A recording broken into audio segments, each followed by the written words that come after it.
O light of joy eternal, from the heart of the Holy Spirit, Lord Mahachohan, assemble with us, beloved Chananda, beloved Moria, beloved Dwal Kul, beloved Kuthumi. Assemble now with us and with the members of the Darjeeling Council as we deliberate life upon earth in 1980 and the fullness of the decade. Light of the ruby ray descend from the heart of Sanat Kumara and the 7 holy Kumaras, beloved Lord Gautama Buddha, beloved Lord Maitreya, beloved Lord Jesus Christ. Intensify now the ruby ray. Beloved Mahachohan, intensify the Holy Spirit, truly the entire spirit of the Great White Brotherhood. We call thee forth, ascended hosts of light, to instruct us as to our role as watchmen on the wall of world freedom. Goddess of liberty and lords of karma, come forth. Let thy word be heard now in our heart and mind and ear. Ascended hosts of the Lord, we implore thee to intercede in the name of the Father and the Son, the Holy Spirit and the Mother. Let the 7 mighty archangels now light mighty cosmos secret rays. 5 secret rays for the initiations of spirit, 5 secret rays for the initiations of matter. Alpha and Omega in the great central sun. Elevate these hearts united in love for the victory of the age. Light of Aquarius, light of Saint Germain, violet flame, transmute the cause and core of discordant world conditions. To thee we sing, O beloved Saint Germain, now let freedom bells ring.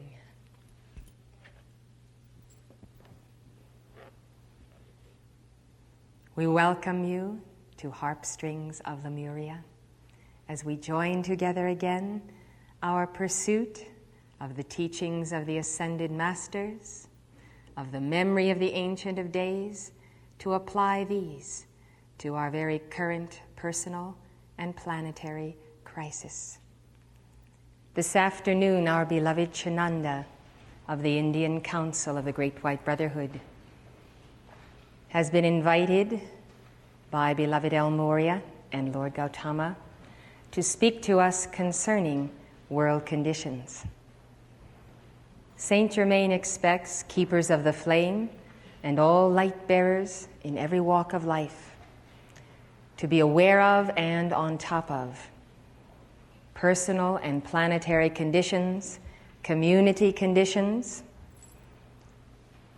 and the light of God that never fails, that comes forth as the summit beacon from your own summit of being, penetrates every phase of life. Religion, then, which is the sum of man's union with God, must penetrate every phase of life.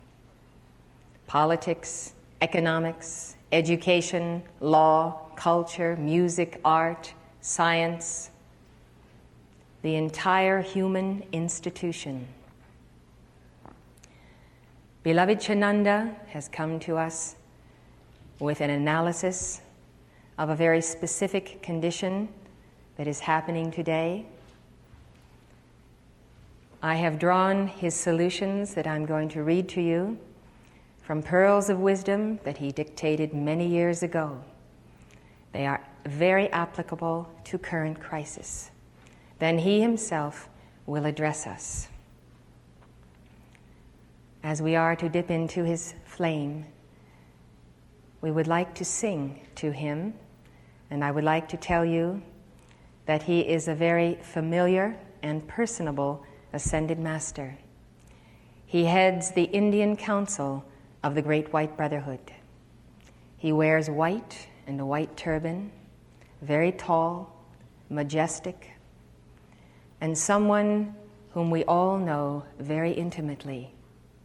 He is frequently at the Darjeeling Council table, and he is concerned, of course, with the affairs of India, as the Council of the Royal Teton is concerned with the affairs of the United States, but their concerns are not limited by the boundaries of their nations. All of the spiritual life, the many gurus and teachers, also come under Chananda, those who are functioning on Indian soil. The culture and its continuous descent of the mother from Lemuria is what Chananda is all about, and the application of that culture to life as it is being lived today. In the midst of this beautiful gathering of light and our meditation upon the etheric plane, the etheric retreats, and the etheric cities of light, we find that the earthy is in crisis. We say, as usual, in crisis. The Middle Eastern crisis has accelerated this very week, probably as you were journeying to this conference. We are concerned with the events in Afghanistan because Chananda is concerned, Morya is concerned, Lord Gautama is concerned, and Saint Germain is concerned. They are determined that we be informed, and that based upon this information, they then give to us the necessary teaching whereby we, in the very onset of this crisis, can take the action of light through dynamic decrees.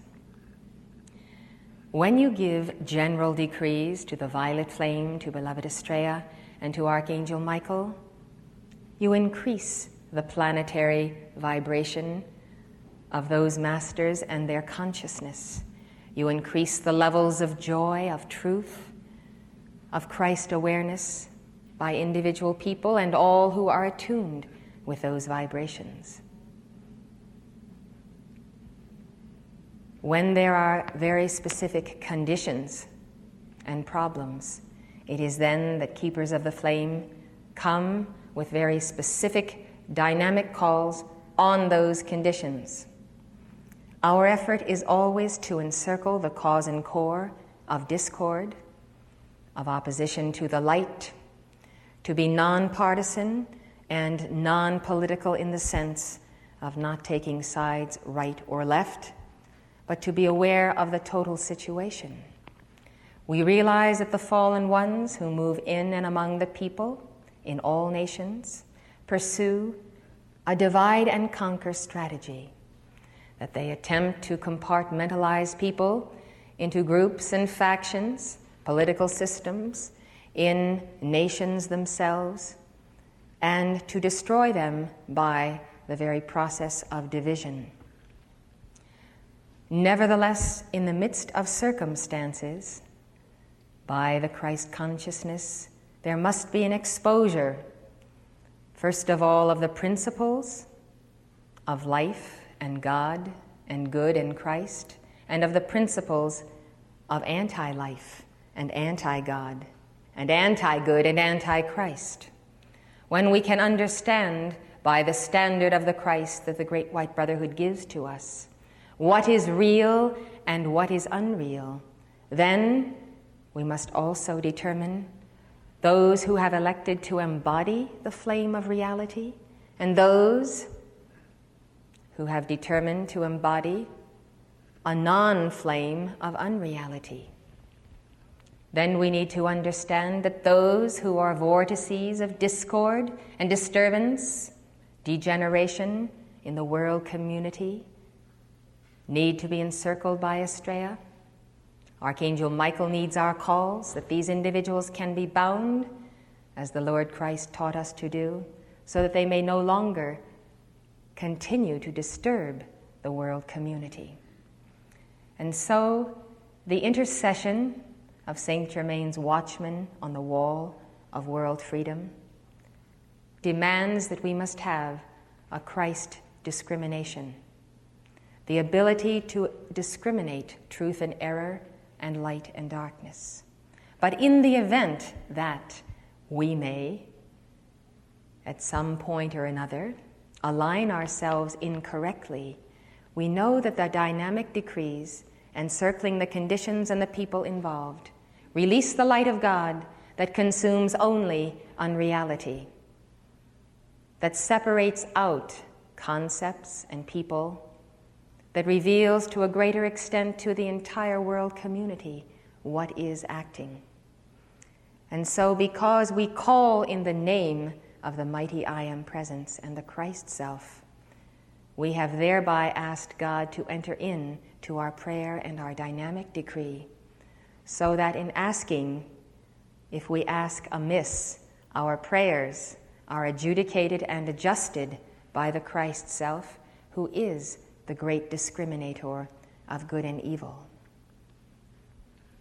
I think this is very important for those who are coming to our conference to understand, that we pursue spiritual truth, not for entertainment, not for the sheer enjoyment of it, though we do enjoy it, though we are joyously entertained by the angelic hosts. No, we seek the cup of God that we might first drink and receive our initiations and be baptized. But the purpose of the path is to save humanity from all of the ills of our time and space. To save humanity from such ills, we must know what these ills are and who are the perpetrators of these ills. Thus we study world conditions from many angles, and thus with that enlightenment, that awareness that the illumination flame brings, we are able to have a more powerful penetration of dynamic decrees, not merely a step up of light on the planet, not merely a beautiful roseate atmosphere, but the very specific pinpointing and transmutation of error. So the crisis we examine with this goal in mind is that of Afghanistan. I was saying to someone this week that our children in America, and even children of our own families, often do not realize how important the teaching is. The teaching of the ascended masters is the solution, the great God solution to every human problem. Now, if those who are in the human equation know not that they have a problem, why will they need a solution? That's a very important point. If an individual does not know that he is sick, he will not know that he requires a physician. We have a sick society and a sick earth today. It is evident to most people. The problems that are mounting and complicated require the God solution. Now there is the God solution in whose presence we stand, the mighty I Am Presence. Now we must examine what is the problem.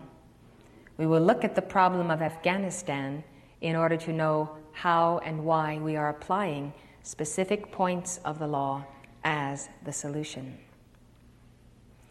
First of all, Afghanistan is strategically located between Soviet Central Asia and the Indian subcontinent. It is officially known as the Democratic Republic of Afghanistan. It is a remote, landlocked, mountainous nation about the size of Texas. Its immediate neighbors are the Soviet Union, Iran, Pakistan, and China. Now that alone should tell you the tremendous import of that nation today. Hardly a nation which normally merits headlines, recent events have thrust Afghanistan to the forefront of world attention.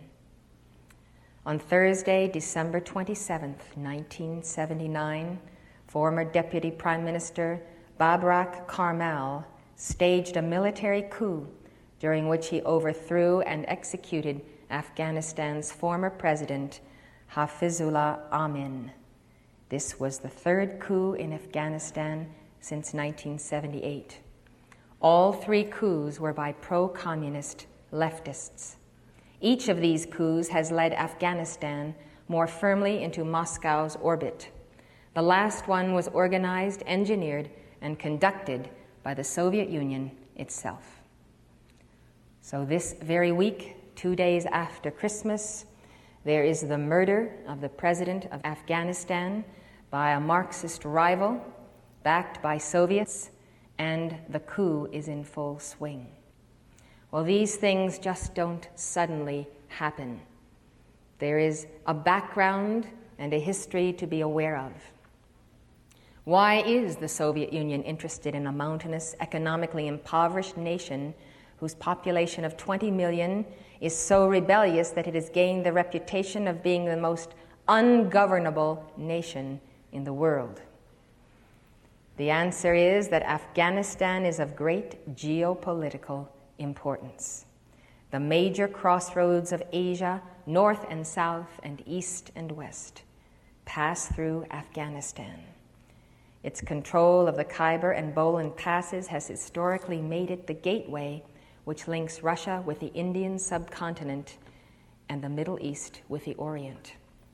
Thus, historically, its pivotal geostrategic position has made it a focus of conflict between rival empires. In the 19th and 20th centuries, Afghanistan served as a buffer state between Tsarist Russia in Central Asia and Great Britain in India. In modern times, Afghanistan was considered to be a barometer of the general balance of power in Central Asia. Consequently, when Afghanistan became a Soviet satellite in 1978, many were disturbed by a sudden shift in regional power in favor of the Soviets. The Soviet Union's interest in Afghanistan has recently increased proportionately with their interest in the Middle East.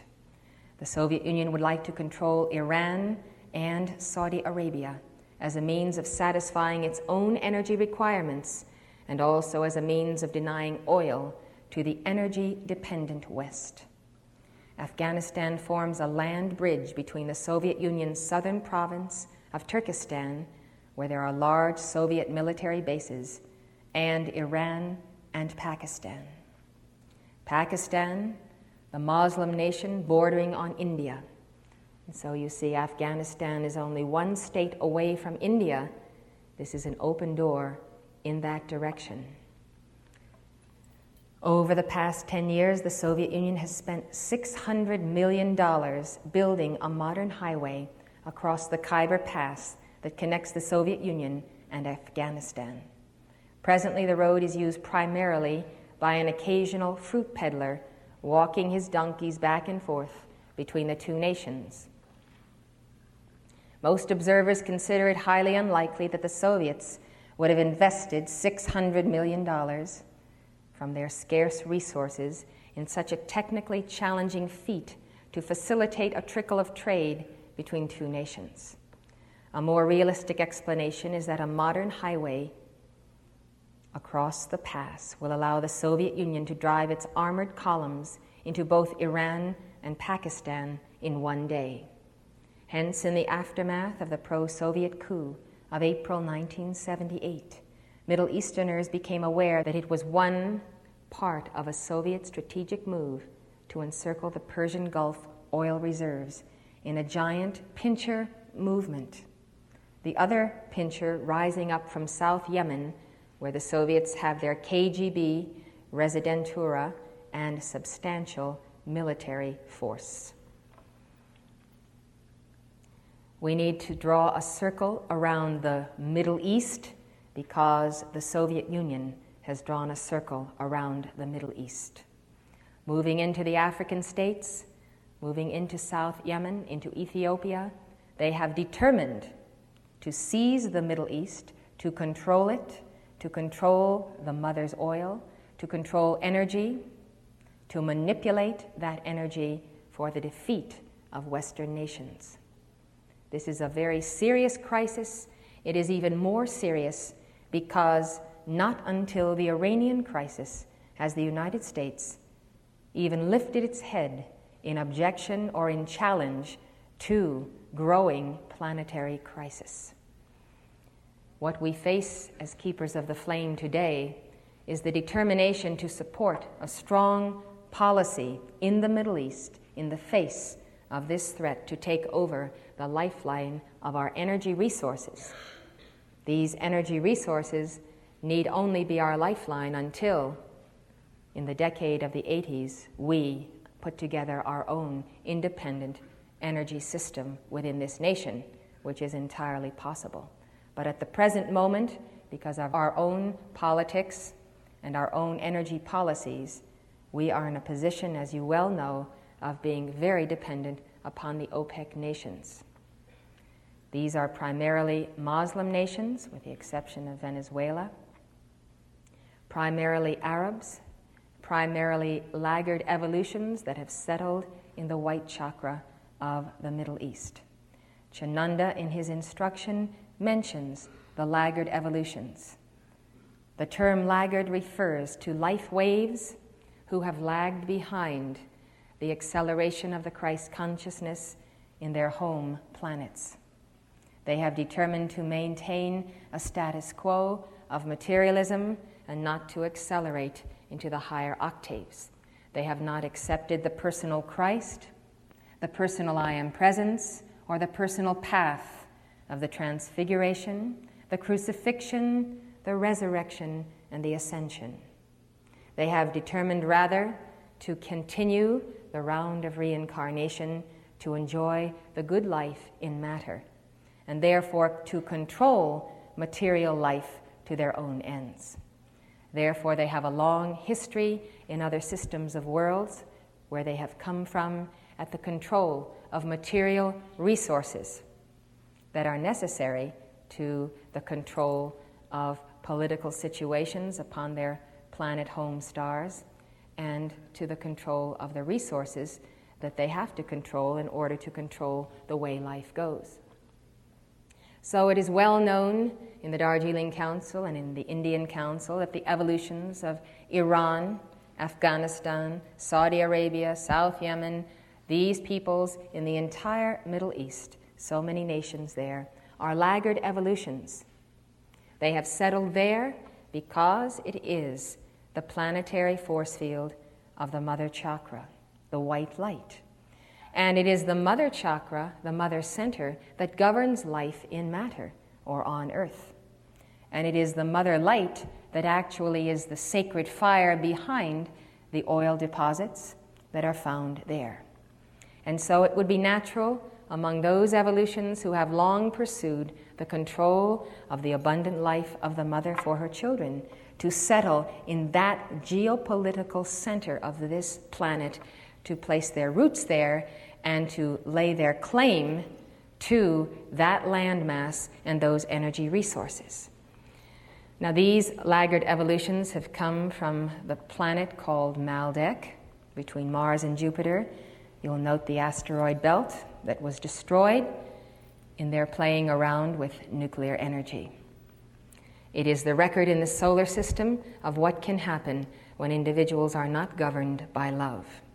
It is a manifestation of such intense hatred as can scarcely be imagined. We see only a tinge of it today in the relentless hatred between the Arabs and the Jews. There are many factions of hatred in the Middle East, of the minor tribes in these nations, the separatists, and you hear the world opinion of the Afghans being the most rebellious of all peoples. That rebellion is against the authority of the father and of the mother. It is the rebellion against the personal Christ and against the path of initiation. It is the desire to be a law unto oneself, which is the basic pattern of the nomads. The basic pattern of life in the Middle East for thousands of years has been based upon these individuals who can scarcely get along with one another, and therefore they have destroyed their home planets. Another destroyed planet, an asteroid belt close to the sun, has been called Hedron. The laggard evolutions coming from that planet are more known for their indulgence in the pleasure cult. They are known on Earth as hedonists, And they also are enjoyers of the status quo of the good life. And so you have numbers of types of laggards, and what their particular emphasis is on depends on what part of the path of the seven rays they have misqualified. Understanding the situation of laggard evolutions upon earth is an absolute necessity, even in the very first day that you enter the path of keeping the flame of world freedom, because you come to understand that when entire evolutions and life waves, groups of people have distinctly different goals than those which are shared in common by the people of the Judeo-Christian tradition, or even of Hinduism or Buddhism, or even of the religion of Zoroaster. You find that you cannot deal with these individuals as you would deal with those who have God as their goal and world peace as being far more important than the coming out on top of these ancient feuds.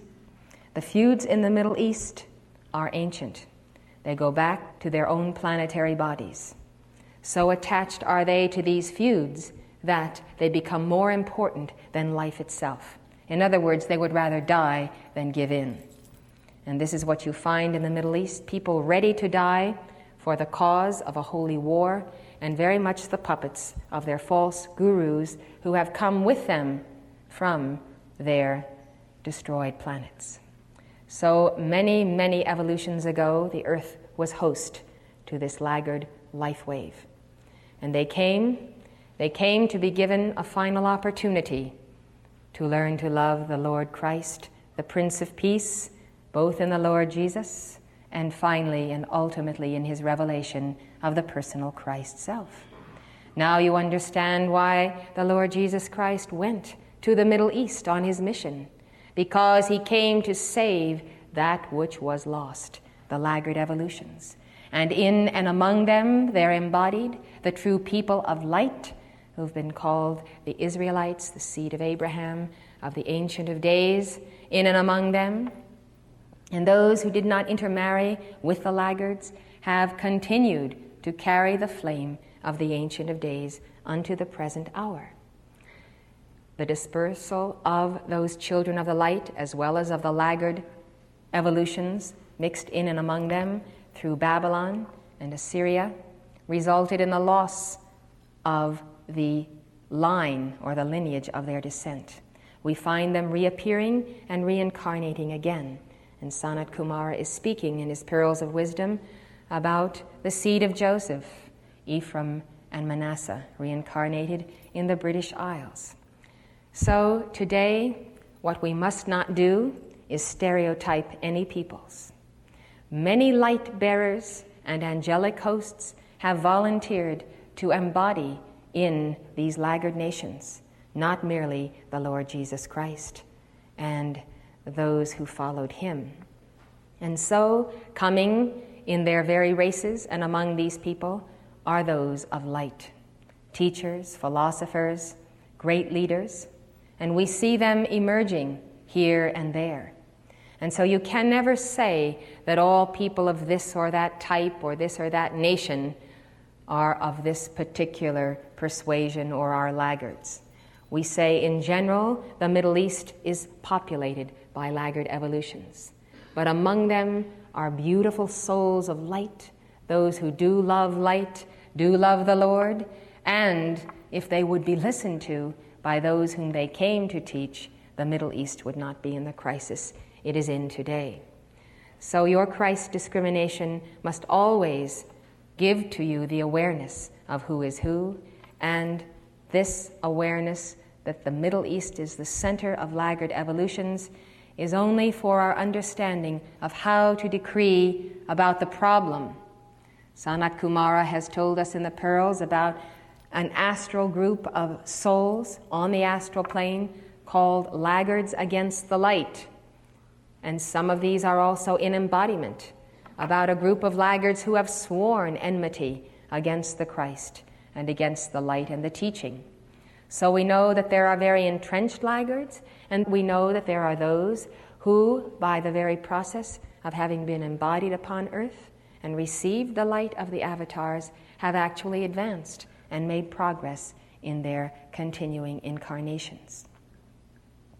So the opportunity was given long ago by the Karmic Board for these laggard evolutions to be here. The Karmic Board expected, when they gave them that opportunity, that the sons and daughters of God upon earth, the children of the light, the emissaries of the Ancient of Days, would have that God determination and that self-mastery to take control of these laggard evolutions, to bring them into alignment, to use the gifts that they had been given by the ascended masters and their teaching at inner levels, to not allow these laggards to become the tail that wags the dog of the entire planet. We find that instead, it has become just that. We find that today, our president has taken a strong action and has rebuked the Soviet Union for this coup. But we do not know where these words will lead. So let us explore the situation so we can continue our discussion of its solution. All of the pro-Soviet coup d'etat in Afghanistan have been bloody affairs. The first on April 27, 1978, was a hastily improvised action precipitated by President Mohammed Daoud, his crackdown against communists inside and outside of his government. The People's Democratic Party, led by Nur Mohammad Taraki, which had been laying the groundwork for a future coup, was moved to action by Daoud's preemptive purge. The result of their successful takeover was a premature seizing of power which left the People's Democratic Party unprepared to administer the nation once it established itself in Kabul, Afghanistan's capital. While there seems to be no concrete evidence of their direct involvement in the April 78 coup, the Soviet Union played a role in reunifying the fragmented communist parties in Afghanistan, which were split at that time.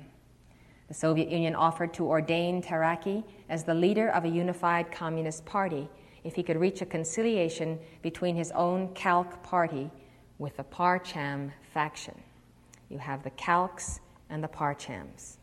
The Khalq faction was larger, more dynamic, and more radical, and drew its strength from rural areas, while the Parchams were more pro-Soviet and drew most of their support from university students.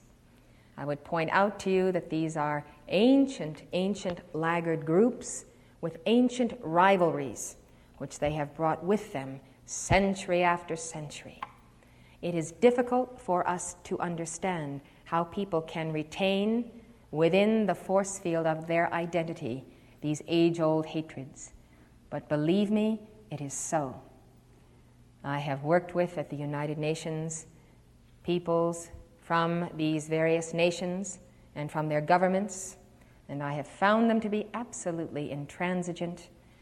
I actually chose to live with Arabs when I worked at the United Nations so that I could discover what they were like, and I was totally amazed to find such an intensity of hatred existing on this planet inside of a human heart. I would like you to understand that all of the people who come to the United States and become citizens, and those who are born there, are initiated by the Goddess of Liberty. She is the mother and the mother flame who initiates us. She transfers a portion of her threefold flame of life to our hearts. It is a pink flame of tremendous intensity, and it is a transmutative light of liberty, the same light of liberty that in the heart of Saint Germain is the violet flame of transmutation. It is that flame which distinguishes Americans from every other people.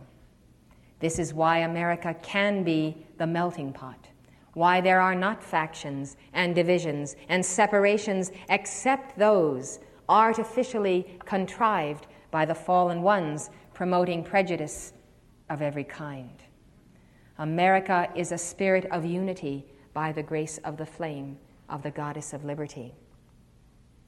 And so when we go abroad and we visit nations where this flame has not initiated their people, we find tribal hatreds. They are all over Africa, rivalries, resentments, They can remember something that happened between them from centuries ago, tracing it back through the family, tracing it back through the tribes, and they have their perpetual vendettas. You know the story of Romeo and Juliet, which takes place in Europe. The reason that they are kept separate is an old family feud between their two families. This exists in Europe today, and this is why Europe has been such a bloody battleground, because people refuse to forget. This is a very important instruction regarding the etheric body, the memory body. We've come for Harpstrings of Lemuria. Our music album by that title is designed to awaken your soul memory of the Ancient of Days, of Lemuria, of your origin in God, and of your fiery destiny. To awaken those soul memories, we must first have the sacred fire of transmutation to transmute the lower level of memories in the lower etheric body and in the astral body of all of the misqualified energy of war and hate creation. And so this recall of the ancient memory could only come as a conference after a body of devotees in this community for many, many years have sustained a flame to transmute portions of their subconscious so that that subconscious might be a receptacle for the higher memory in God. Why do people not remember their previous incarnations, their previous lives? Because they have so filled their etheric bodies with misqualified energy that to contact that misqualified energy in the past would only begin the churning of those old hatreds and those old vibrations. And so the lifespan of Earth's evolutions was shortened to avoid the continuity of the memory body. It was actually cut off. At the present time, God does not want people to remember their past lives. All of a sudden, you wake up one day and you find that your closest friend was your most bitter enemy in a previous embodiment. And all of that comes to the surface and you become angry. Well, the great friendship you have in this life is for the transmutation of that old enmity. It is good that the memory is cut off until the love of friendship is so great that one can look back and say, I forgive you. Please forgive me. This love is far more important than this ancient animosity. Well, as the violet flame penetrates in this age, the first thing that will happen is that people will begin to have a continuity of self-awareness, and that is the basic requirement for the path. Well, these individuals harbor such hatreds, such envies in their subconscious. They continue lifetime after lifetime, and the great healing power of Mother Liberty and Saint Germain is the dispensation that God has given to the people of America, because the Great White Brotherhood has chosen the United States of America to be its focal point of God government in the earth. And it has called to this nation those souls of light who have proven themselves worthy to receive these initiations through past effort. Sprinkled among all peoples, of course, are those who have not been servants of the light, yet the sun shines upon the just and the unjust. The second ascended master nation, sponsored by the Great White Brotherhood, is India. I don't say that in order, because America is not first and India second. They are equal in their sponsorship. Now, these are the nations that the Ascended Masters have chosen to sponsor, and there they have raised up the light bearers to the earth. And you will see in the spiritual peoples of India the great tradition of Hinduism, Buddhism, and a certain amount of the Muslim faith. And those who are called upon to carry the light carry it by the sponsorship of the Great White Brotherhood. Now, I cannot tell you that every nation is sponsored by the Great White Brotherhood, because it simply is not so. And even though we might desire an egalitarian attitude from the Great White Brotherhood, they have not had it.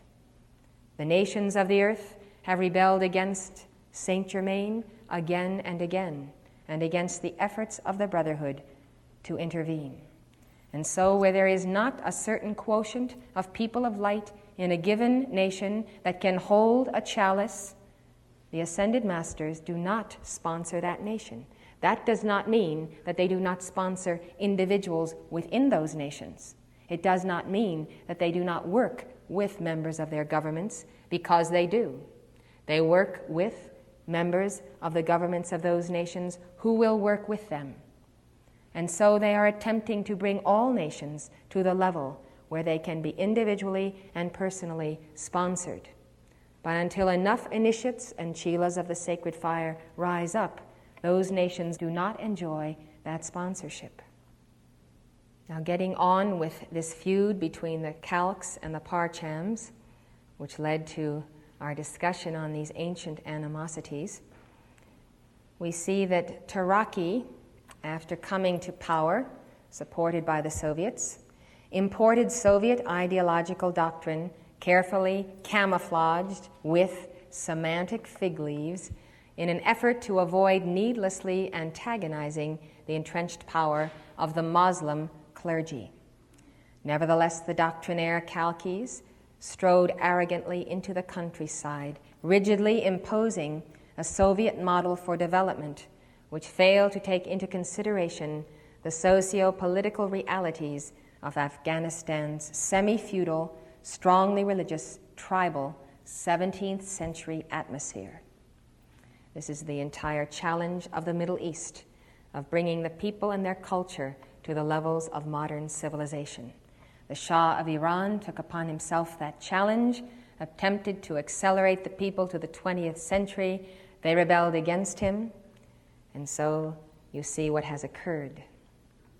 As soon as the party cadres filtered out in rural areas in an effort to gain control of the countryside, they met stiff resistance from Muslim mullahs, the clergy, who were extremely apprehensive about the new government's lack of commitment to Islam, and landowners who were hostile to the communist land reform program, and tribesmen traditionally intolerant of the centralized power in Kabul. The centerpiece of the regime's modernization program, which tried to do too much too fast with little sensitivity to traditional values, was an ill-fated land reform program wherein the government expropriated 3 million acres of land and tried to redistribute it among 285,000 families in the first year.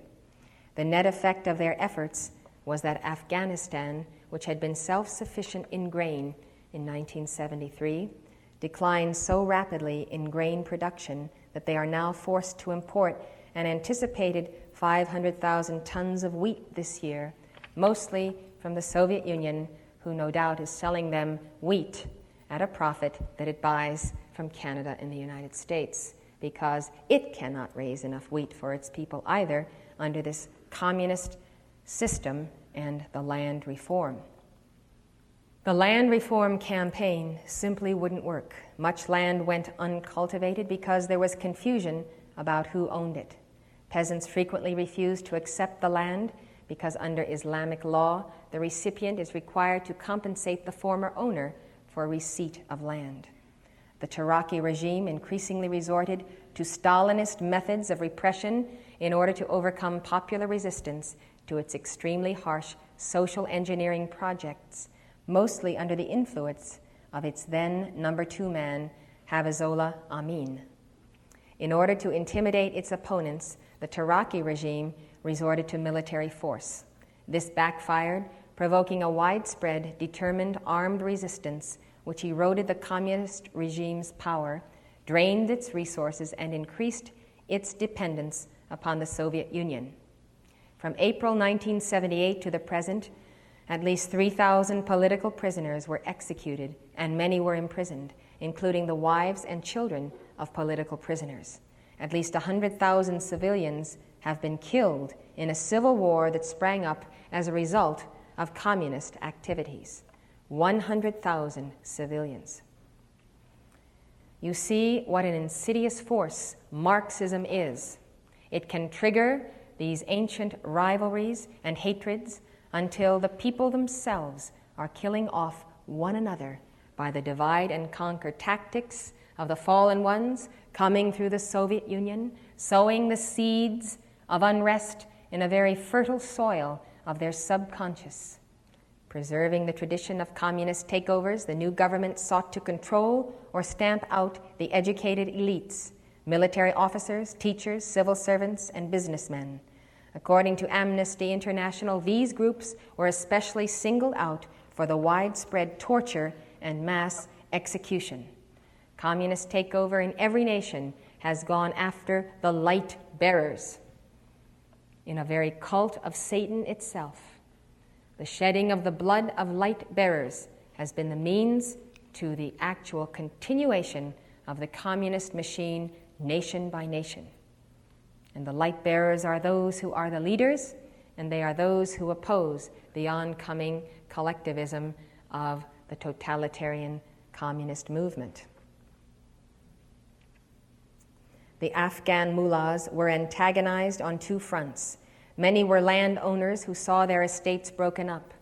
They were also antagonized by the establishment of a new legal system administered by a civil government rather than an Islamic clergy. They quickly became aware of the fact that while the Taraki regime paid lip service to Islam, its true policy was to break the back of Islamic power by conducting purges of false Muslims, quote, who were in practice defined to be mullahs who opposed the Marxist policies. The mullahs declared a holy war against the infidel regime in Kabul. During the course of the civil war, the Afghan guerrillas, armed primarily with ancient bolt-actioned rifles made by village gunsmiths, controlled major portions of the country, occasionally extending the fighting to Kabul itself. The 80,000-man Afghan army suffered approximately 10,000 casualties last year. Army morale is very low because of the casualties and also because of the repeated purge of military officers and the frustrations of a protracted anti-guerrilla campaign. Consequently, there has been a high rate of desertion, with entire units occasionally killing their officers and defecting en masse. What is very evident to me as this story continues is it sounds like another Vietnam, and it sounds like there is very little way to get in and help these people because there are so many factions fighting so many factions, and there is indeed here an uncontrollable laggard evolution.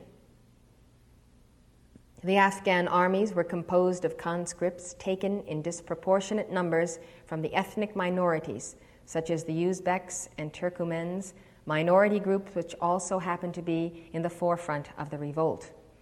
Most soldiers are Muslims with no real commitment to the regime and are reluctant to shoot Muslims, particularly from their own tribes. When Taraki came to power in April 78, the Soviets had approximately 1,200 advisors in Afghanistan. By August 79, there were at least 4,500 Soviet advisors, 1,500 of whom were military advisors assigned to the Afghan army. Often they wore Afghani uniforms and joined in the day-by-day conduct of the war. The Soviet officers became more involved as the mutinies increased and the long-term reliability and staying power of the Afghan army became extremely questionable. At that point, the Soviet Union supplied air power, which was to decisively neutralize and defeat the rebel offensive. But it became clear that the Afghan army, even with Soviet air power, was incapable of defeating the insurgents without a real significant escalation of the Soviet presence and a massive infusion of Soviet military technology, which would have to be handled by Soviets or Eastern Europeans because the Afghans are not trained to operate it by themselves. I think you can see a cartoon where pretty soon there's nobody on the battlefield but the Soviets. Soviets in Afghani uniforms fighting Soviets because everybody else has run for the hills. The Soviet Union began a massive buildup in Afghanistan in order to protect its geopolitical interests. You know, the Soviet Union could care less about Afghanistan or its people.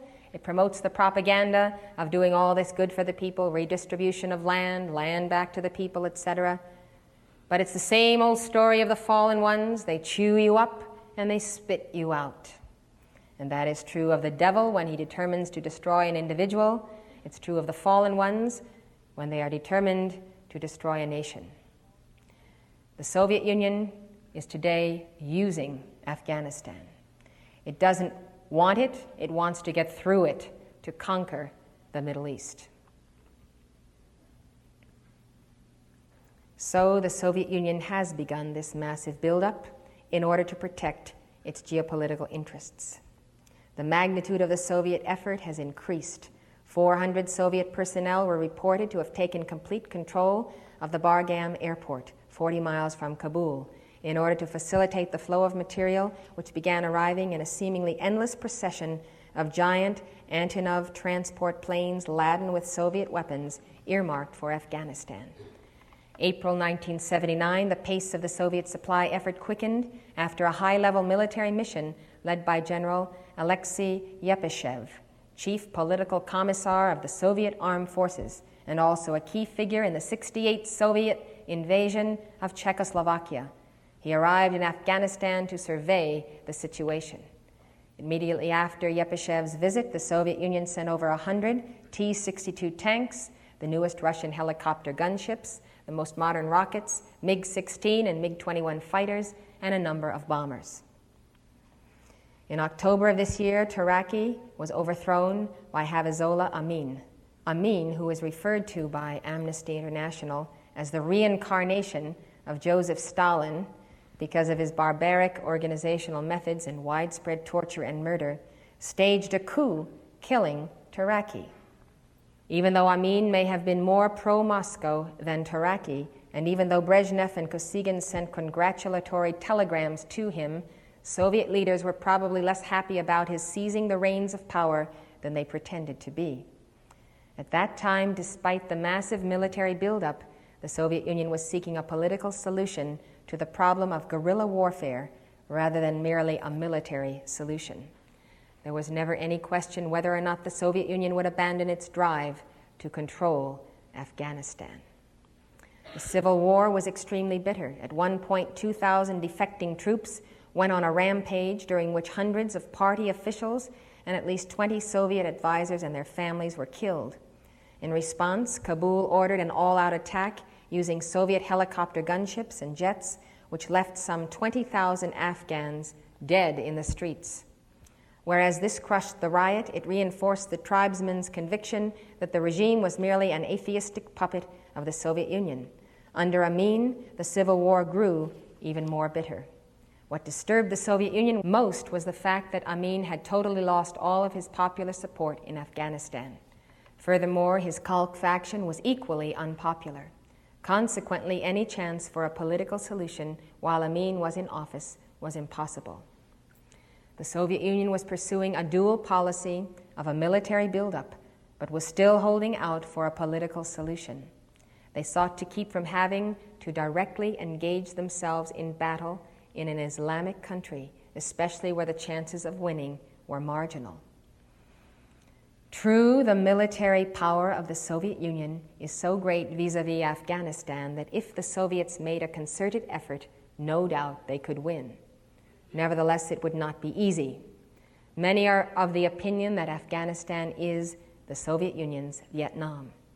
Much of the guerrilla warfare is conducted in very rugged mountainous terrain, where tanks cannot go and where jet planes do not frequently have a clear view of enemy troops.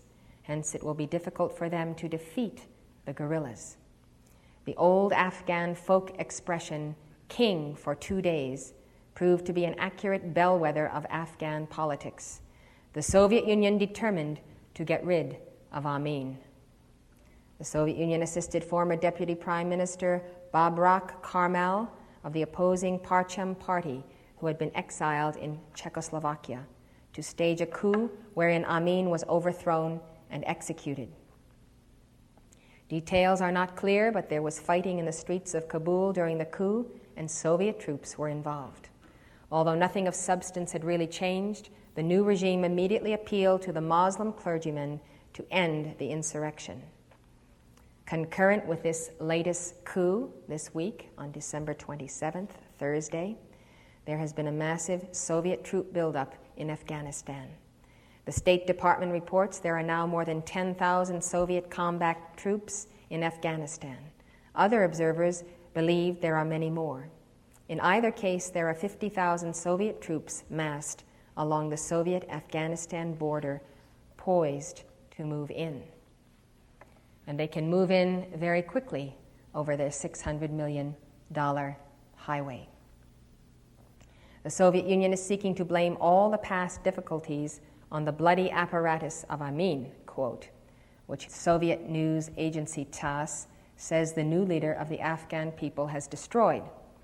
TASS tried to blame the United States for its disastrous policies. They quoted Karmal saying that Afghanistan's people were subject to intolerable violence and torture from the bloody apparatus of Amin and his henchmen, those agents of U.S. imperialism. At present, the Afghan guerrillas are seeking the outside support they need to conduct the war against the Soviet Union.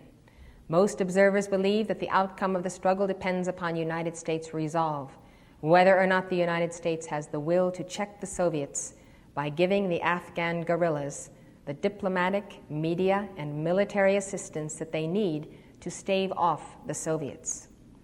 Although no one is suggesting that the United States intervene directly, the U.S. could see to it that intermediary nations provide the guerrillas with the needed supplies necessary to carry on their struggle. Furthermore, the Soviet Union is in an extremely vulnerable position. They have intervened militarily in a Muslim nation.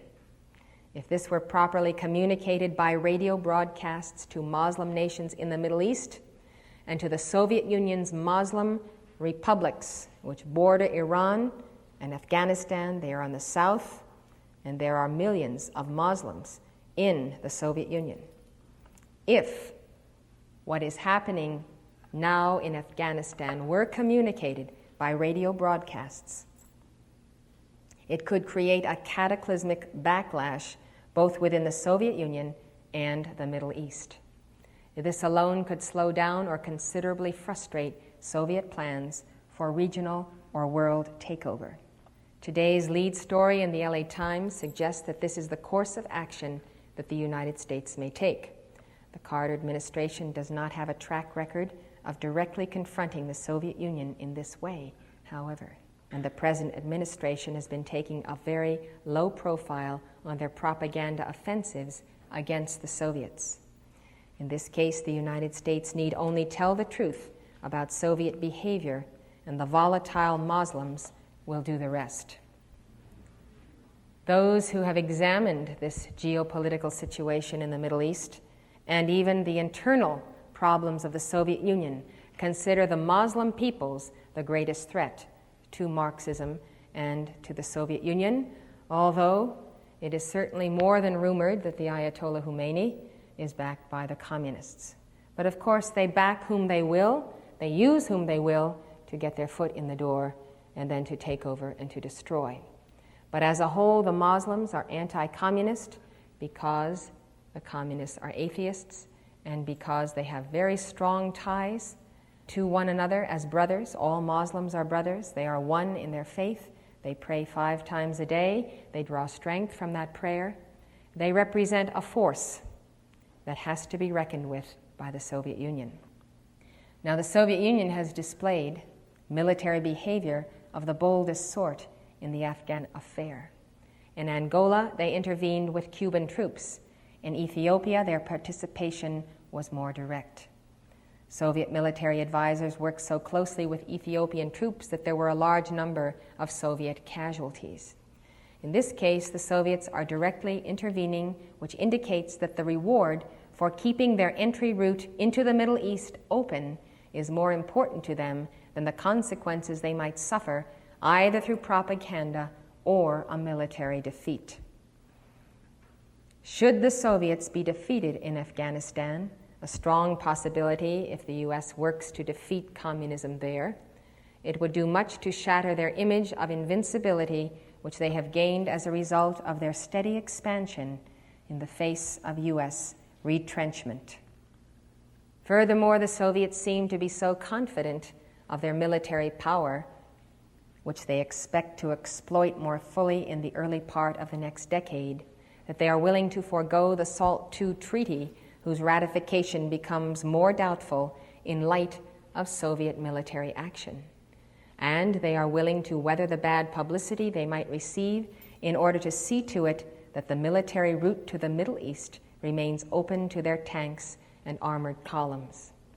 As such, the outcome of the Soviet involvement in Afghanistan is of critical importance to the United States and the world. We've learned well our lessons in Vietnam. We see as we send troops, they send more troops, and it's a trickling in of men from the Soviet Union, from Red China, from the United States, all of whom are killed off in this war.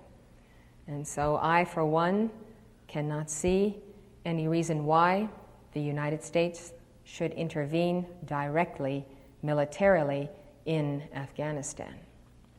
That is, landing troops upon the soil. But I do see the alternative of supporting those people to whom the land belongs by assisting them with food, medical supplies, and whatever military equipment that they require. However, that does not necessarily promise that the Soviet Union is going to be pushed back. President Carter has dispatched a representative to London and Europe to contact the leaders of NATO to determine what collectively Europe and the West is going to do about this obvious extension of the Soviet Union into the Middle East and, as a matter of fact, anywhere it wills across the face of the earth.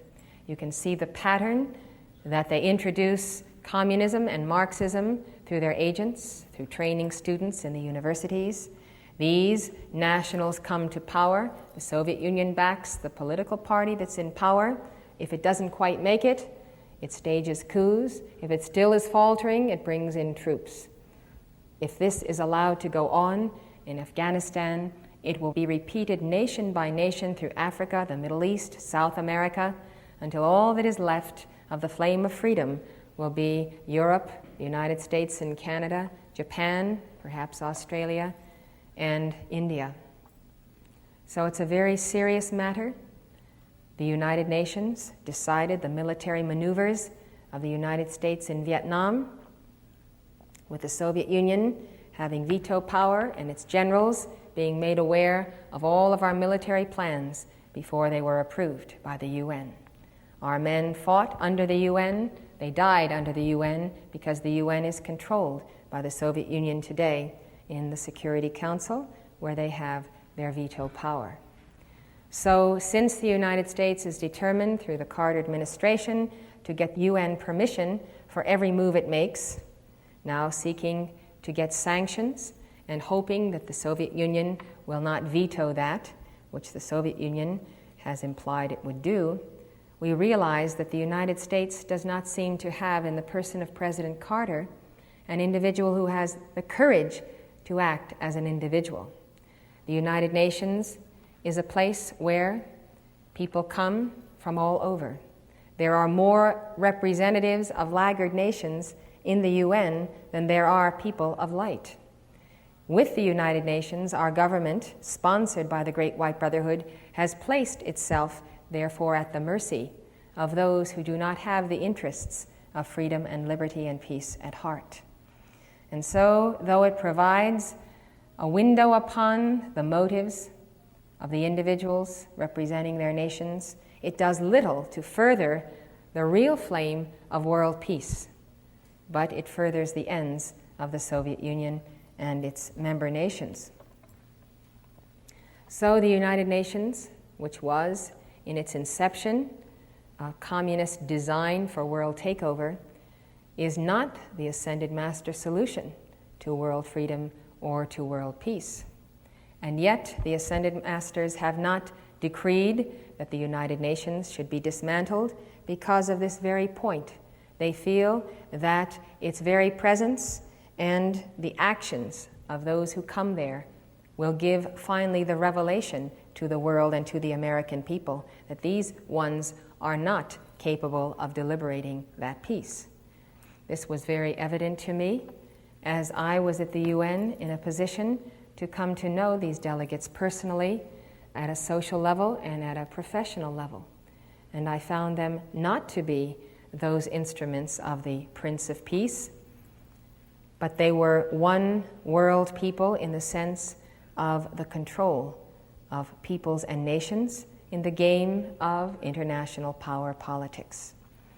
It's very disillusioning to see what is really going on at the United Nations. And so it is something we live with until we can transcend it. So the situation then of any direct military confrontation by this government may or may not be placed under the UN Security Council by our president. And if it is then under the Soviet Union. So it goes round and round in circles.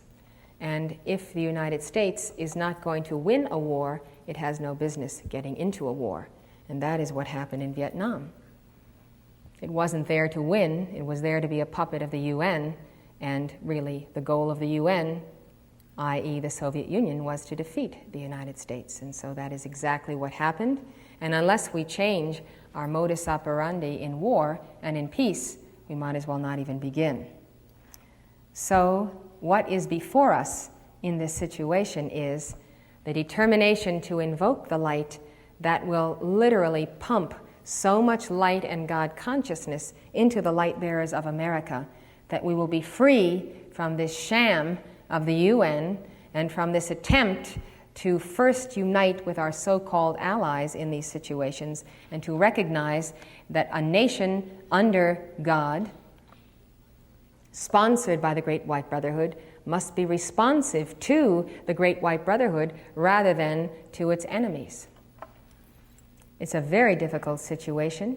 It's very threatening. It's very disturbing to the Great White Brotherhood and to the Darjeeling Council at the turn of the decade. The turn of the decade is the turning of the page. What the Soviet Union has told us is that they want the Middle East, and they are not afraid to show their true colors in this moment. Why have they shown their hand? Why are they emboldened? Because of the great turmoil in Iran, the very unsettled situation there, the economic decline due to the ineptness of the Khomeini regime, and therefore to them, as they have a certain strategic window, they have an advance in their overall military superiority over the West. They see that Iran in the coming months will reach a point where it is ready for the strike because of the civil disorder and their infighting and because of perhaps the cutting off from the West. They see that it is time to move in and seize the oil. What they are doing is the age-old move that the fallen ones make. They underestimate the light bearers, and they play their hand, and they play their hand too soon and too quickly. They have overconfidence. The mark of the fallen ones, the fallen angels, is they reach a point of overconfidence. They believe in the decadence of the West. They believe that we have a weak government that has never before taken action in their steps into Africa. And so they move ahead at the cost, perhaps, of public opinion. They have never seen the United States use a propaganda tactic against them. We haven't blared all over the radios of the world in Eastern Europe all of the maneuvers they have made. We have accepted their lie, and the serpent always wants to be concealed. And so we have said we won't talk about such things because they're not pretty. And so we have not sought to arouse the populations of nations with a propaganda, which propaganda simply means advertising, with the information of the truth of what the Soviet Union is doing.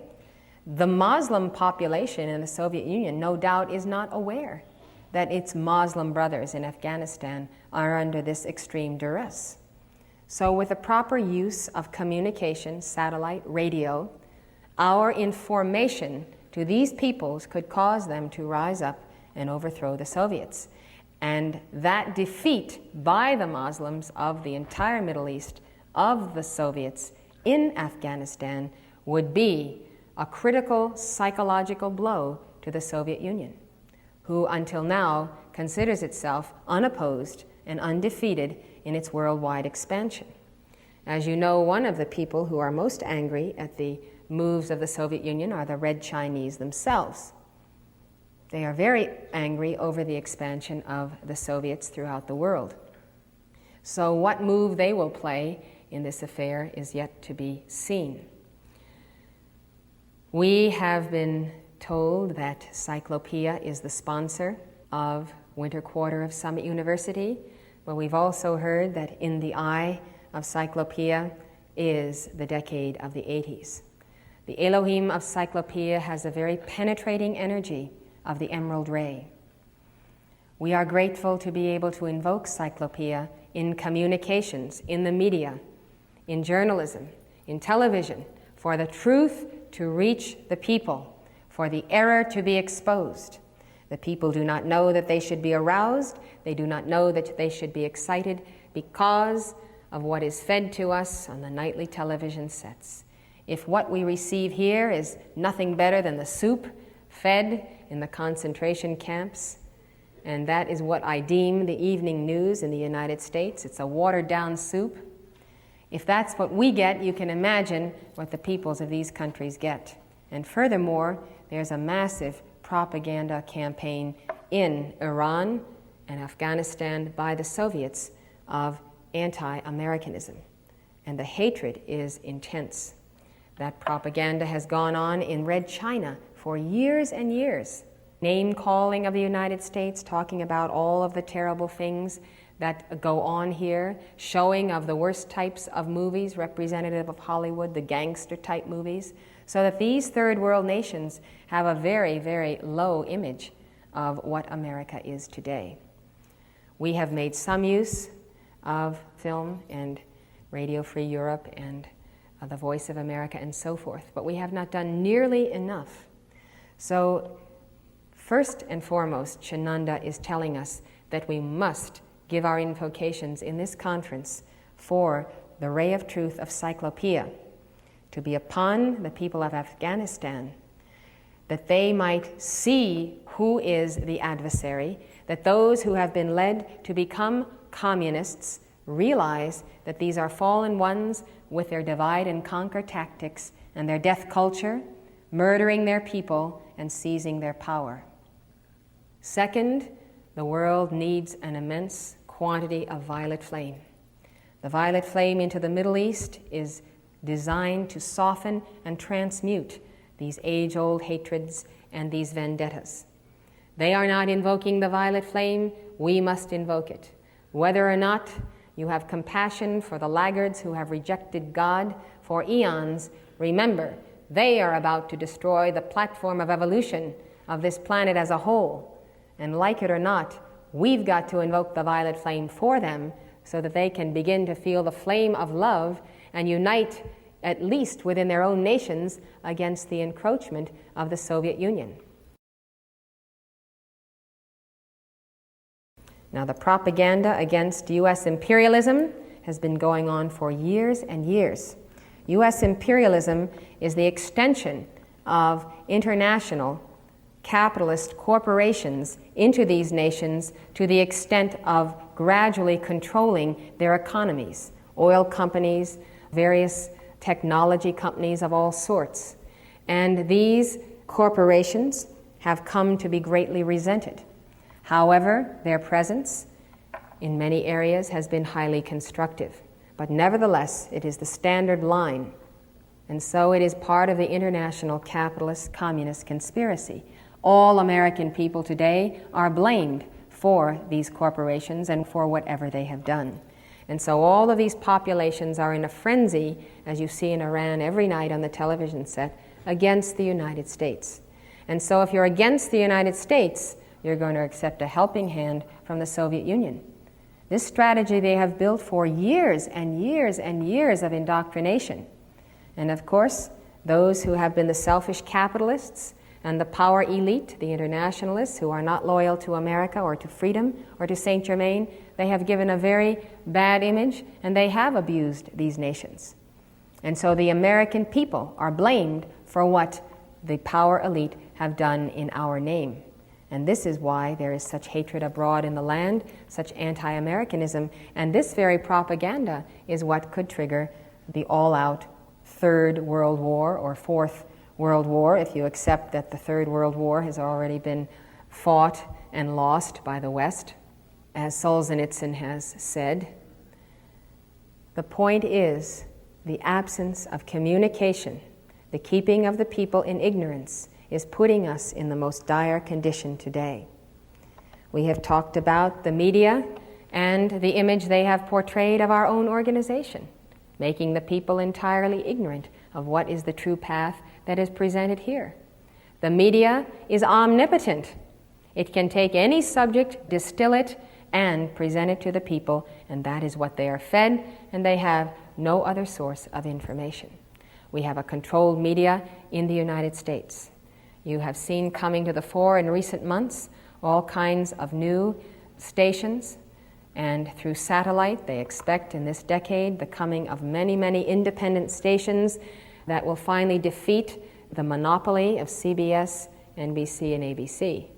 We welcome this. We must decree for it. We must decree for independent people all over America to be able to have their channels and their radio waves to present the truth, because our news is so managed that we can scarcely understand what we are to do next in our own situations at home. I think it is important that we decree, and that I not try to figure out the beginning and the middle and the end of the solution to Afghanistan. I think that developments will occur in these remaining 3 days, and that I'd like to give you the spiritual teachings of Chananda, which he has dictated, and give the opportunity for him to speak himself on the subjects that are important to him.